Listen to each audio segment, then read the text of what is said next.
Well, a very good afternoon. Welcome to Business Today. And being a Friday, of course, is that day that we do a proper analysis of the biggest stories of the week and talking about the biggest stories from the business world this week, how that was yesterday, the budget for the financial year 2024-2025.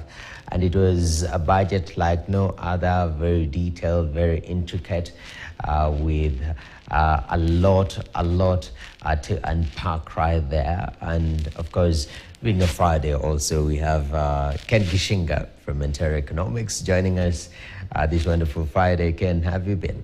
I've been very well. It was a big day yesterday. Looking forward to unpacking it. Definitely. It's quite interesting, man, the way it panned out. We saw a little bit of a drama at Treasury, but other than that, the feel around it, the feel. I remember back in the day, people would wait and they would wait to see the cabinet secretary. These people are just minding their own business. They're waiting for their numbers. It's quite interesting seeing that even the interest within public finance is gaining momentum. So less focus on pomp and color and more on substance and numbers, right? Absolutely. I think Kenyans are starting to finally realize the connection between the contents of the budget, the finance bill, and their everyday lives. I think in the past, it was always a distant connection. It was something that was ceremonial in nature, but didn't quite affect the lives of people. But beginning last year, with Finance Bill 2023 and this year, I think people are starting to understand how these things affect their lives. Why am I not getting a job? Why is my business not thriving? Why is the economy growing 5%, but we're not feeling it in our pockets? I think these questions have over time gained a whole life by themselves. Definitely.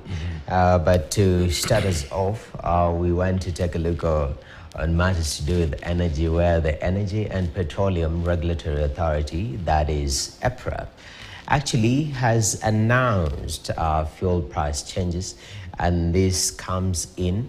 Of course, it will take effect from midnight tonight and move all the way to July 14th. In the latest review, EPRA has reduced the price for super petrol by 3 shillings. Diesel prices have been reduced by 6 shillings and 8 cents, while kerosene has been reduced by 5 shillings and 71 cents. Now, following the review, palm prices for super petrol in Nairobi will be at 189 shillings and 84 cents. On the other hand, diesel and kerosene will be sold at 173 shillings and 10 cents and 163 shillings and 5 cents, respectively.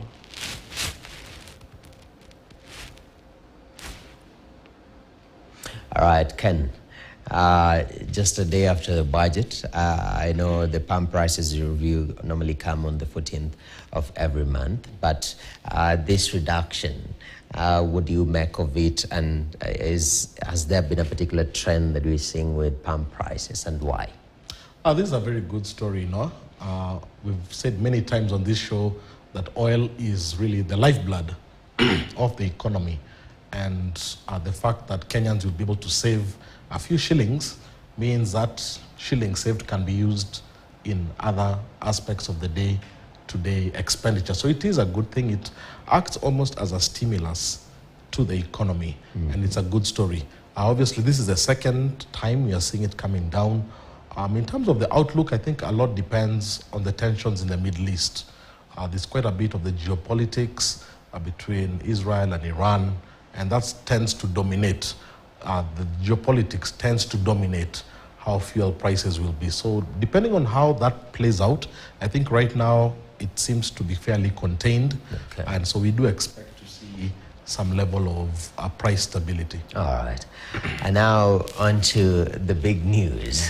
The Cabinet Secretary for National Treasury, Professor Njuguna Ndung'u, on Thursday afternoon presented in Parliament the 3.992 trillion shilling budget for the financial year 2024-2025.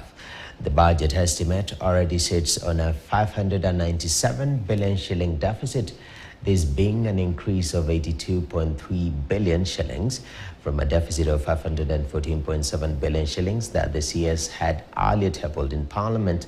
The government intends to borrow 263.2 billion shillings locally and 333.8 billion shillings from external sources. President William Ruto's administration, however, remains bullish the economy will remain vibrant. Here's a story I did earlier. The Kenya Kwanza government plans to spend a total of 3.992 trillion shillings, with a mega portion going towards recurrent expenditure, while funds towards development standing at 774 billion shillings. Of this, the recurrent expenditure will amount to Kenya shillings 2,840 billion, or 15.7% of GDP. The development expenditures, including allocations to domestic and foreign finance projects, contingency fund, and even equalization fund, is Kenya shillings 707.4 billion, equivalent to 3.9% of GDP. County governments have been allocated 444.5 billion, which comprises of 400.1 billion for the equitable share of revenue raised nationally, 8.76 billion in additional conditional allocations from the national government share of revenue, and 35.66 billion shillings as conditional allocation from development partners. On the revenue side, the government is projecting a total revenue collection of 3.343 trillion shillings. Already KRA is growing at 15%. The revenues are growing. And the full impact of the tax measures that have been put in place have not necessarily been felt. It takes time. There are lags in effect. For instance, measures last year that were approved by Parliament, we had a court case. It took a few months, maybe about a month for the court to lift, and then we were able to implement. Some measures were not beginning in July. Some were beginning in September. Some were beginning in this January to be implemented. So the full impact of those measures have not necessarily been felt. But we have seen a 63% in progress in implementing those tax measures for last year. Ordinary revenue will account for 2.917 trillion, driven by an aggressive revenue collection strategy, which the CS noted is not hurting the private sector at all. Let me tell you, there is nowhere in Kenya that you have raised taxes to the point where farms can close down. Give me an example. There is no way you can come up with policies that kill even a household or an industry. So let's move away from those points that have no even relevance, because it's not true. Who would want to do that? For example, East African packaging industry. That they have their own internal problems, my friend. You know, if you fail to compete in the world today, you cannot survive. For the coming financial year, the budget deficit will be 597 billion, with plans to borrow 333.8 billion shillings from external sources, compared to domestics 263.2 billion shillings. There are two sides of a coin. On one side, Treasury's head says that we are between a rock and a hard place. We have to choose between taxes or borrowing, and they have gone with taxes. And on the other side of the coin is the different sectors decrying the aggressive move to raise taxes, saying that that is putting many sectors on a guillotine and heads are about to roll. All right. You know what I was doing there? I was trying to play with the head reference. Yeah, guillotine, heads rolling. But it seems the government is very bullish in regards to their prospects. But for starters, Ken, that sentiment about taxation and impact of taxation, the cabinet secretary being very open and saying that we haven't raised taxes to a point where we are killing businesses. Is it being out of touch, or does he have a point? No, it's a bit out of touch, because that has already happened. It's not something we project to happen, but we're already seeing businesses shutting down businesses moving out of the country. I think the challenge we've had in Kenya, given that Kenya is the hub of East Africa, it's sort of like the commercial hub, there's always been that thinking within government that any business that wants to do, any company that wants to do business in East Africa will naturally settle on Kenya. And that's an advantage that has helped Kenya for a long time. But it's not true that companies will not shut down. Companies exist to make a profit. Now, when the taxation makes the cost of goods go up and the cost of business go up, it eats into their profits. And the moment a company becomes unprofitable, they will definitely shut down. So it's not something that is theoretical. I think Treasury really needs to take those concerns far more seriously. Definitely. Listening to the budget yesterday, and since you're talking about taxation, there were quite a number of pronouncements made within the speech. Of course, the whole issue of VAT threshold being raised to 8 million shillings from 5 million shillings in recognition of inflation. Was that a good chess move by Treasury?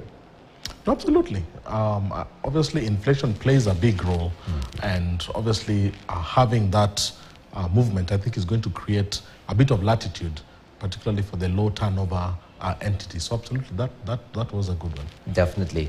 Also, we saw matters to do with customs. I mean, it's quite interesting because this touches heavily on food.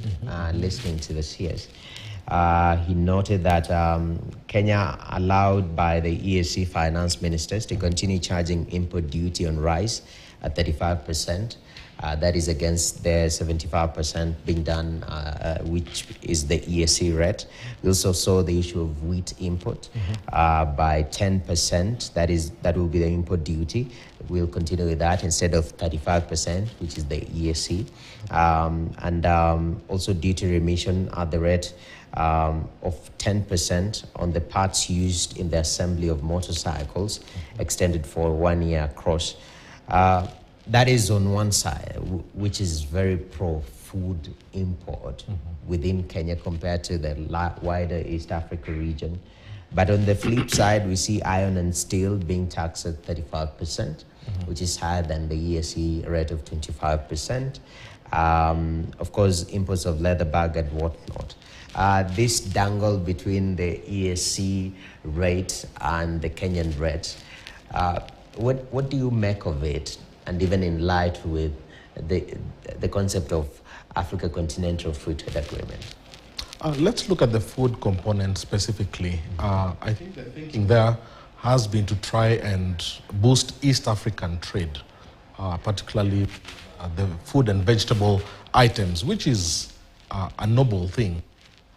But again, one has to ask the question we've asked many times, would it not be better to invest more in our own agriculture to be able to grow our own food? Because one of the things we've pointed out is this country imports quite a bit of food from the region and from outside the region.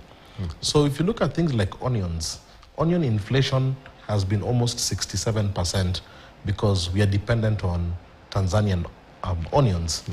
Sugar inflation has been high. Wheat inflation has been high. So in as much as we would like to boost trade and import more from our neighbors, one would ask, would it not be better to allocate some of the budget money towards the agriculture sector, finally get that 10% that we keep talking about, the Malabo Declaration, and have the country to become self-sufficient in terms of food production, so you're less exposed to global forces. For me, I think that is the missing gap, that agriculture being the backbone of the economy still yesterday did not get the central part of the budget. Yet it's the sector that can generate income, can generate jobs. So in as much as we are supporting the regional trade, I think there's a bigger question on why are we not supporting domestic production in the first place so that we're self-sufficient. Definitely. And I'd like us to take a